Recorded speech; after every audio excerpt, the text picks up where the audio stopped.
the Philadelphia Eagles have put an end to the Chiefs' dreams of a three-peat, something which has never been done before in NFL history, but seemed closer than ever. But ever since their Week 5 bye, the Eagles have lost only one game, and they did not intend on losing another one come this Super Bowl. And with this win, there are a lot of implications for the wider NFL, as well as simply this Eagles team, in regards to how we view roster construction, how we view modern NFL play styles, what is best for winning, because people follow the winners. And most recently, with Super Bowl 59, the Philadelphia Eagles are your champions. They are the standard right now. Welcome back to State of the Association. I'm your host, Nash Roberts, and today we are talking about the Philadelphia Eagles and their halting their stop of the Chiefs three-peat and what it means for the NFL. Now, starting off, let's think about where this team was last year. And if you're a recurring viewer over here on State of the Association, whenever I talk about the Philadelphia Eagles, I do bring up their collapse, their shocking, stunning, historic collapse at the end of last year, because it sets the context for where this team is now. Because they start off the year 10-1, and then they would go on to win only one more game. No team in NFL history has started out 10-1 and failed to win 12. And not only do they do that, they get blown out in the wild card round. And there's a lot of question marks about this team. But they're able to reset, and they start off the year a little bit shaky at 2-2. They've only lost one time since then.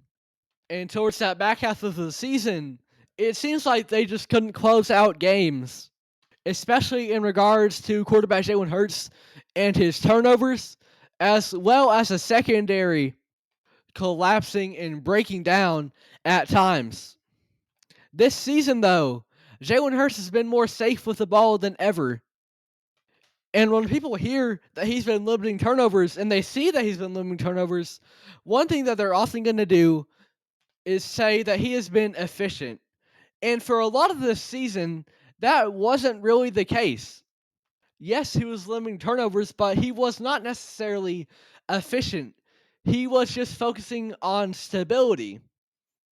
He might not throw a lot of picks, but there's going to be a lot of times where the O-line gives him 4 seconds to throw, and he still doesn't get the ball out because he's overthinking a play, when at that point, it's just time to throw a 50-50 ball to two of your uber-talented wide receivers and hope that one of them comes down with it. And it was kind of a little bit of an overcorrection from his mistakes last year. But in this postseason run, he's been a little bit more efficient in actually moving the ball whilst also being fairly safe with it. And we take a look at the Super Bowl matchup between these two teams just a couple of years ago. Jalen Hurts had one of the best individual performances that we've ever seen in NFL history. And it came down to one costly fumble that he had that would end up, with the way that game went, each team pretty much scoring on most of their possessions. Or at least that's the way it felt. It really seemed like that turnover kind of doomed them, and that they were not going to be able to come back from that. And that was really the moment that decided the game.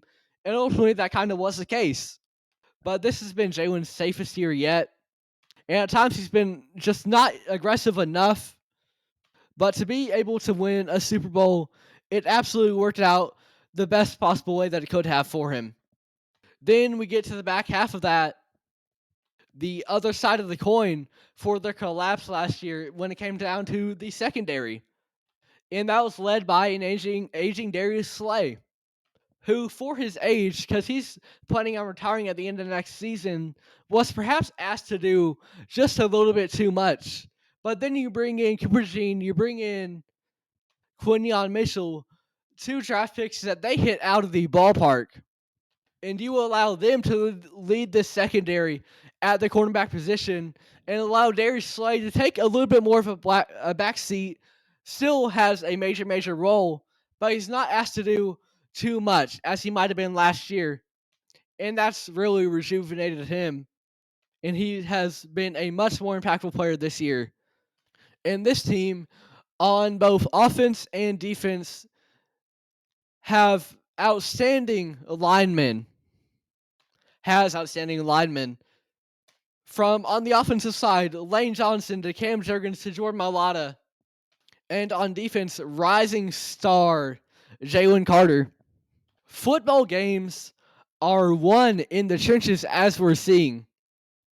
Even with the Chiefs in recent years, they've gone on to take a little bit more of a defensive-minded approach, and that's led by guys like Chris Jones and George Karlaftis.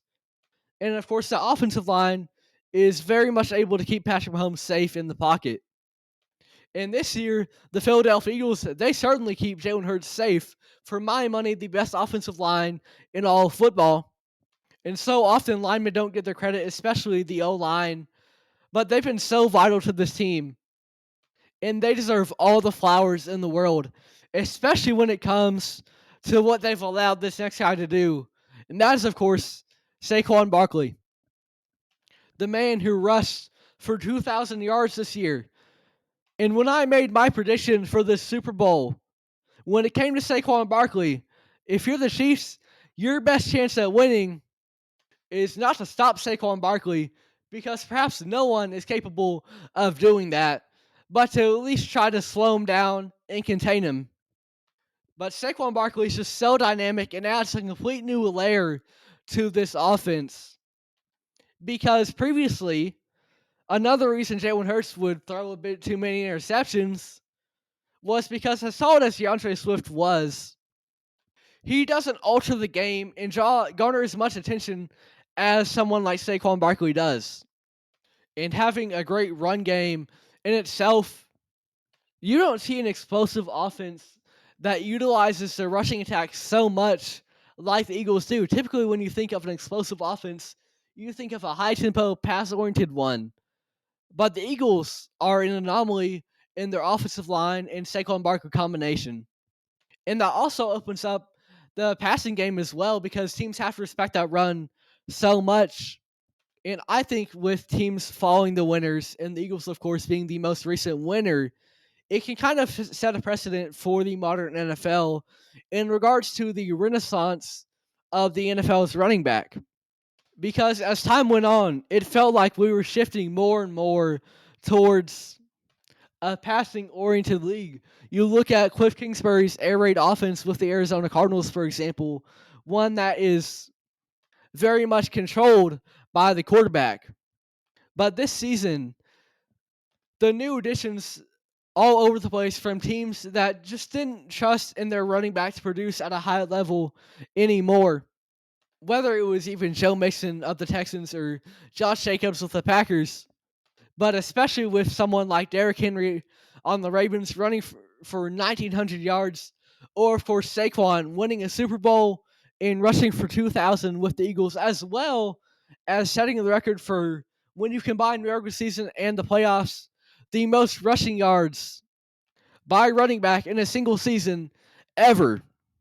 It kind of sets a precedent that you can still run and be very, very good with more of a run-oriented offense. And ultimately, a team like the Chiefs or the Bills, they're going to lean towards the pass.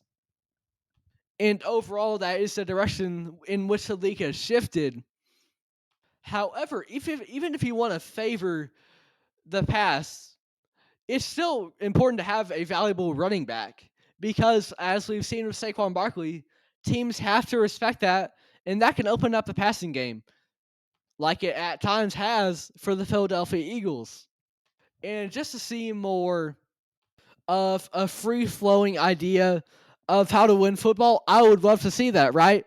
Because there's going to be teams, like I talked about a second ago, like the Bills or the Chiefs, are going to favor the pass. But to have teams like the Eagles and the Ravens that can see it a viable alternative to be a lot more rushing-oriented, it makes the NFL more exciting to watch, because different teams might have different offensive game plans. You look at the NBA, it's taken a lot of criticism this season because teams are taking more three-pointers than ever, and people argue that it makes the game less interesting. So I think having a variety in NFL offenses is huge as well. And with the Eagles winning this year and how important that rushing game especially has been, as well as the offensive linemen and even the defensive line, giving them all their flowers in the world and how important that they've been, I think it really sets some precedents that we're not used to seeing in the modern day NFL and shows that you can win in a lot more ways than just one. And I love to see that. And if there's any implication with the Eagles winning here and stopping a three-peat, that is it. And that is all for today's episode of State of the Association. I'm your host, Nash Roberts. Thank you for listening.